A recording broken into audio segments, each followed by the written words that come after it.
తెలంగాణ రాష్ట్ర ముఖ్యమంత్రి రేవంత్ రెడ్డి గారు కల్వకుంట్ల చంద్రశేఖరరావు గారు 1,00,000 కోట్లు పెట్టి కట్టి 3 ఏళ్ళు జరగకన్నా ముందే కుప్పగూలినటువంటి కాళేశ్వరం ప్రాజెక్టులో ప్రధానమైనటువంటి బ్యారేజ్ మేడిగడ్డ సందర్శనకైతే వెళ్తున్నాడు. మరి అప్పుడే కొంతమంది కల్వకుంట్ల చంద్రశేఖరరావు గారు రేపు జగిత్యాలకు వస్తున్నాడు కాబట్టి సీఎం రేవంత్ రెడ్డి గారు ఈ ప్రోగ్రాం పెట్టుకున్నాడని అని చిల్లరమల్లర వ్యాఖ్యలు చేస్తున్నారు సిగ్గులేని వాళ్ళు.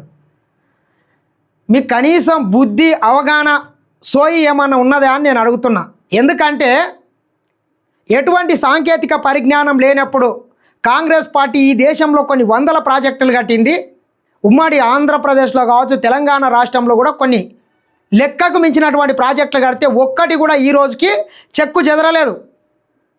అది శ్రీశైలం కావచ్చు, జూరాల కావచ్చు, నెట్టెంపాడు కావచ్చు, కోయిల్సాగర్ కావచ్చు, భీమా కావచ్చు, నాగార్జున సాగర్ కావచ్చు, పులిసింతల కావచ్చు, ఎస్ఆర్ఎస్వి కావచ్చు, మంజీరా, సింగూరు, ఇట్లా చెప్పుకుంటూ పోతే ఎల్లంపల్లి, కొన్ని వందల ప్రాజెక్టులను తెలంగాణ రాష్ట్రంలో కూడా కాంగ్రెస్ పార్టీ నిర్మిస్తే ఈ రోజు కూడా చెక్కు చెదరలేదు. కానీ కల్వకుంట్ల చంద్రశేఖరరావు గారు 30,000 కోట్లతోని పూర్తి కావాల్సినటువంటి ప్రాజెక్టుని 1,30,000 కోట్లకు పెంచి కేవలం సిరిసిల్ల సిద్దిపేట కోసం ఆ ప్రాజెక్టుని డిజైన్ చేస్తే 3 ఏళ్ళు కాకన్నా ముందే కుప్పగూలిపోతే మళ్ళీ సిగ్గుశరం లేకుండా ముఖ్యమంత్రి గారి మీద చిల్లరమల్లర వ్యాఖ్యలు చేస్తున్నారు. మిత్రులారా, మీకు ఒక్కసారి నేను కాళేశ్వరం గురించి చెప్తా.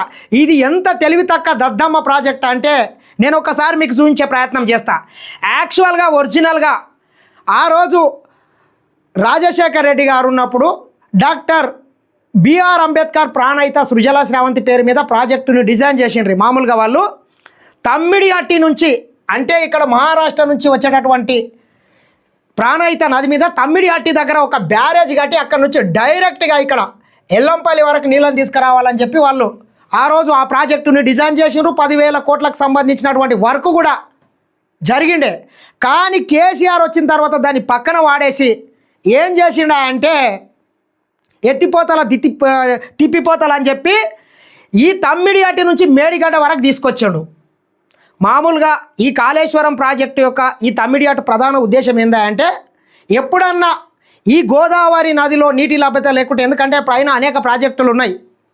ఎస్ఆర్ఎస్వి 100 టీఎంసీల ప్రాజెక్టు ఉంది, ఎల్లంపల్లి ఉంది, అదేవిధంగా దాని పరివాహక ప్రాంతంలో కడెం ఉంది, బాబ్రీ ఉంది, మహారాష్ట్రలో ఇట్లా చాలా ప్రాజెక్టులు ఉన్నాయి. అవన్నీ నిండిన తర్వాతనే ఈ కిందికి నీళ్ళు రావాలి కాబట్టి ఇబ్బంది అవుతుందని చెప్పి ఇక్కడికి వెళ్ళి వాళ్ళు డిజైన్ చేస్తే ఈ కేసీఆర్ ఈ తిక్క మనిషి ఏం చేసిండా అంటే ఆ డిజైన్ అక్కడికి వెళ్ళి మార్చేసి తీసేసి ఇక్కడ కిందికి తెచ్చేయండి, ఇటు పాతాళానికి తీసుకొచ్చాడు.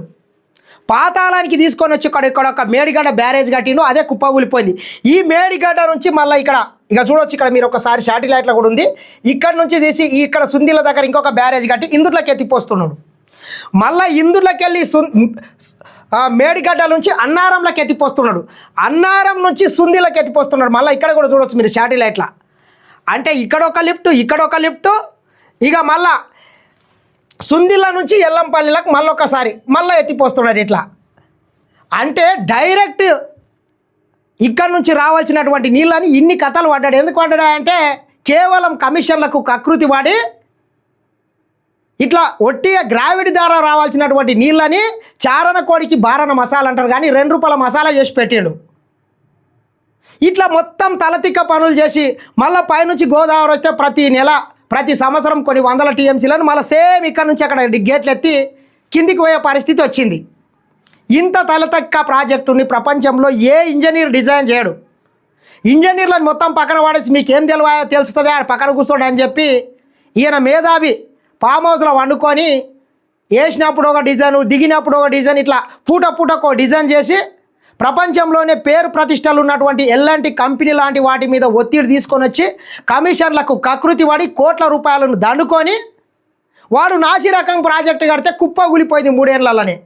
మళ్ళీ సిగ్గుశరం లేకుండా మేడిగడ్డ ఎందుకు పోతాడు, పోకూడదు కదా. మీ అయ్యే జాగిరా కేటీఆర్, ఎందుకు పోకూడదు? ఈ దేశంలో ఏ ప్రాజెక్ట్ అన్న గింత దరిద్రంగా కూలిపోయిందా? ఈ మేడిగడ్డది అదే పరిస్థితి, అన్నారంది అదే పరిస్థితి, అది లీక్ అవుతున్నది. ఎక్కడ ముఖ్యమంత్రి రేవంత్ రెడ్డి గారు ఈ ప్రాజెక్టుని సందర్శిస్తే మా బండారం మొత్తం బయటపడుతుంది, మా లంగతనం బయటపడుతుంది, మా దొంగతనం బయటపడుతుంది అని చెప్పి భయం పుట్టుకున్నది. మిత్రులారా, తెలంగాణ రాష్ట్ర ప్రజలు ఒక పూట తిండి తినకుండా కష్టం చేసి రూపాయి కట్టినటువంటి ట్యాక్సుల్ని ఈ దొంగలు పందికొక్కుల్లాక కూర్చున్నారు. కేవలం ఈఎన్సీలుగా పనిచేసినటువంటి ఇంజనీర్ల దగ్గర ఒక్కొక్కరి దగ్గర 500 కోట్ల ఆస్తులు, 600 అక్రమ ఆస్తులు దొరికినాయి. ఎక్కడి వెళ్ళి వచ్చినాయి? ఎవని అబసొత్తు?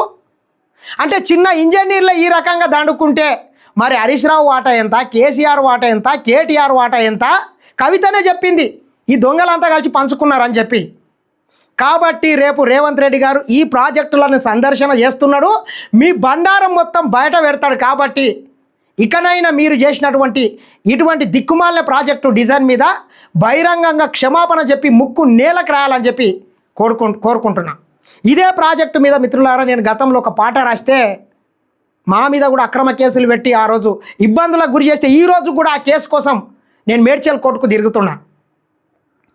ఏమని రాసినామా అందులో అంటే, గలగల్ల పారేటి గంగమ్మ తల్లినే మీ ఫామ్ హౌజులోనికి మళ్ళించినావయ్యా, కాళేశ్వరం తోటి 100 ఎకరాలు మీ ఫామ్ హౌజు లోపల పండించినావయ్యా, ఎట్లుండే మీ బతుకులు గతములో తెలంగాణ రానప్పుడు, 7 ఏళ్ల ఈ పొద్దులో మీ ఇంట 1000 కోట్ల ఆస్తులు, ఎట్లుండే మీ బతుకులు గతముంత డొక్కు స్కూటరు రైడులు, ఎట్లుండే మీ బతుకులు గతములో పాసుపోర్ట్ బ్రోకర్లు, 7 ఏళ్ల ఈ పొద్దులో మీ ఇంట టీవీ పేపర్ ఓనర్లు, తండ్రికొక ఫామ్ హౌస్, కొడుకుకొక ఫామ్ హౌస్, బిడ్డకొక ఫామ్ హౌస్, నేడు అల్లుడు హరీషు సంతోషులేమో అంబానీ ఆదానిలకు పోటీ నేడు. ఇట్లా ఈ ప్రాజెక్టు మొత్తం డిజైన్ మార్చి కేవలం వాళ్ళ ప్రాజెక్టులకు, వాళ్ళ ఫామ్ హౌస్లకు నీళ్లు రావడానికి ఈ ప్రాజెక్టు మొత్తం డిజైన్ మార్చి 1000 కోట్ల రూపాయల, లక్షల కోట్ల రూపాయల ప్రజాధనాన్ని వృధా చేసినారు. ఈ రకంగా ఎవడన్నా ప్రశ్నిస్తే వాళ్ళ మీద ఉక్కుపాదం మోపినటువంటి గనులు వీళ్ళు. కాబట్టి రేపు ముఖ్యమంత్రి రేవంత్ రెడ్డి గారు కాళేశ్వరం సందర్శనకి వెళ్తారు. మీరు చేసినటువంటి అవినీతిని మొత్తం కూకటి వేళ్లతో పెకిలిస్తాడు.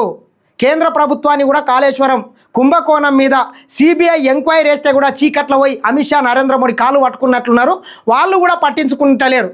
కాబట్టి పాపాలు చేసినోడు ఎవడు తప్పించుకోవడానికి ఆస్కారం లేదు. ఖచ్చితంగా మీ భరతం ముఖ్యమంత్రి రేవంత్ రెడ్డి గారు పడతాడని మరొకసారి హెచ్చరిస్తున్న. ఖబర్దార్ కల్వకుంట్ల కాలకేయుల్లారా.